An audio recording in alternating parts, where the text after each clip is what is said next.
P T I اور پاکستان ایک ساتھ نہیں چل سکتے۔ عطا تارڑ صاحب کی پریس کانفرنس تھی، اتنی مضحکہ خیز تھی، جو کہتا تھا ووٹ کو عزت دو، یہ ہوتی ہے ووٹ کو عزت دینا۔ 17 سیٹوں والے کو وزیر اعظم بنا دیا۔ ڈاکو ہیں، ڈکیت ہیں یہ جب سارے اٹھا کے پھینک دیے جائیں گے باہر، تو یہ ہارے ہوئے ہیں، تو پھر آپ دیکھیں چیخیں تو پھر ان کی نکلیں گی۔ نواز فیملی نے اس دھرتی ماں کو اس طرح لوٹا ہے، اس طرح لوٹا ہے، اپنی ماں سے بھی کوئی ایسے کرتا ہے کہ ڈھانچہ آپ نے بنا کے پھینک دیا ہے اس ماں کو۔ سب سے بڑی جماعت جو قومی اسمبلی میں ہے وہ پاکستان تحریک انصاف ہے۔ خان صاحب آ رہے ہیں پھر باہر۔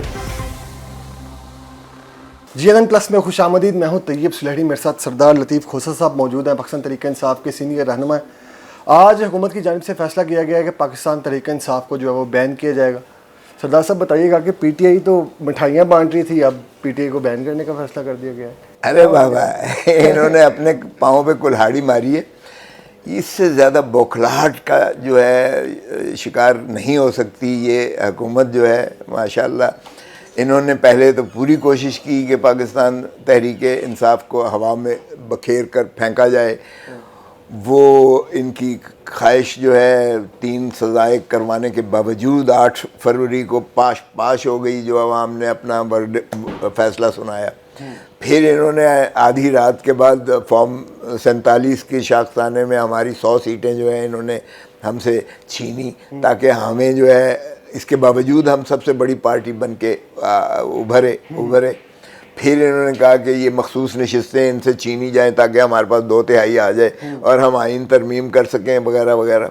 وہ بھی آج سپریم کورٹ نے ابھی یعنی مستقبل قریب ہی میں سپریم کورٹ کے 11 ججز نے کہہ دیا کہ پاکستان تحریک انصاف سیاسی جماعت تھی، سیاسی جماعت ہے، سیاسی جماعت رہے گی، اور یہ جو الیکشن کمیشن آف پاکستان نے ان کو آزاد کر کے بکھیرا ہے، یہ ہمارے جو فیصلہ جو سمبل کے بارے میں تھا وہ بھی غلط تشریح کی اپنا الیکشن کمیشن آف پاکستان نے، اور آئین کی بھی انہوں نے تضحیق کی ہے۔ سو اس کے بعد ہمیں جو ہے وہ مخصوص نشستیں بھی مل گئیں، اب ہم 126 MNAs بن گئے، تو ان کے 105 ہیں۔ اب سب سے بڑی جماعت جو قومی اسمبلی میں ہے وہ پاکستان تحریک انصاف ہے۔ تو مجھے بتائیں کہ 3 کروڑ عوام وہ غدار ہے کیا؟ سب سے بڑی جماعت جو 126 اراکین ہے قومی اسمبلی میں وہ بھی غدار ہے کیا؟ سپریم کورٹ کا وہ فیصلہ 11 ججز کا وہ بھی غدار ہیں، غلط ہیں؟ اور پھر آپ نے کہا کہ ہم فیصلے کی نظر ثانی بھی کریں گے، تو پھر یہ دونوں کنٹرڈکٹری ہو گئے گے۔ اور بھائی پہلے نظر ثانی کر کے اگر وہ فیصلہ آپ کے حق میں آتا ہے اور ریورس ہوتا ہے تو پھر تو کوئی جواز چلے، سمجھ آتی ہے، پھر تو شاید آپ کا جواز بنے کہ آپ ریفرنس کرو آرٹیکل 17(2) میں۔ لیکن وہ بھی ہے، اور پھر آپ سائفر کا کہتے ہو غدار ہیں۔ سائفر کا دیکھیں، سائفر میں تو بری کر دیا ڈویژن بینچ نے، انہوں نے تو آپ کو ایسا پٹاخے دار جو ہے آپ کے منہ پر تماچا مارا ہے کہ اس میں نہ تو کسی کی جو ہے دشمنی کی گئی ہے پاکستان کی، نہ ہی کسی کو مفاد پہنچایا گیا ہے، نہ ہی پاکستان کے دفاع کو کوئی نقصان پہنچا ہے، نہ کہ پاکستان کی سوورینٹی پر کوئی حرفہ ہے۔ تو اس کی آپ یا تو اس کی اپیل کریں، اس کو ریورس کریں۔ یعنی آج جو ماشاءاللہ عطا تارڑ صاحب کی پریس کانفرنس تھی، اتنی مضحکہ خیز تھی، اتنی مذاق تھا، وہ ہمارے پاس شواہد ہیں، ہمارے پاس ثبوت ہیں، ہمارے پاس فلاں ہے۔ انہوں نے آج کی پریس کانفرنس میں یہ بھی کہا کہ پی ٹی آئی اور پاکستان ایک ساتھ نہیں چل سکتے۔ میں تو کہتا ہوں کہ پاکستان مسلم لیگ اور پاکستان نہیں چل سکتے۔ پاکستان مسلم لیگ نواز فیملی خصوصاً اور پاکستان نہیں چل سکتے۔ نواز فیملی نے اس دھرتی ماں کو اس طرح لوٹا ہے، اس طرح لوٹا ہے، اپنی ماں سے بھی کوئی ایسے کرتا ہے کہ ڈھانچہ آپ نے بنا کے پھینک دیا ہے اس ماں کو۔ اب اس وقت نوچ رہے ہو، گدھوں کی طرح نوچ کر، باقی جو کچھ بچا ہے وہ بھی آپ لے کر لندن بھاگ جاؤ گے یا دبئی میں اپنی جو ہے ملکیتیں بنا لو گے۔ تو یہ تو میں کہتا ہوں نواز شریف فیملی اور پاکستان نہیں چل سکتے، کیونکہ پاکستان کو ان کا مقصد ہی صرف یہ ہے لوٹ کر پاکستان کو مار کے پھینک دینا ہے، اور یہی کرتے رہے ہیں، 3 مرتبہ یہی کیا ہے۔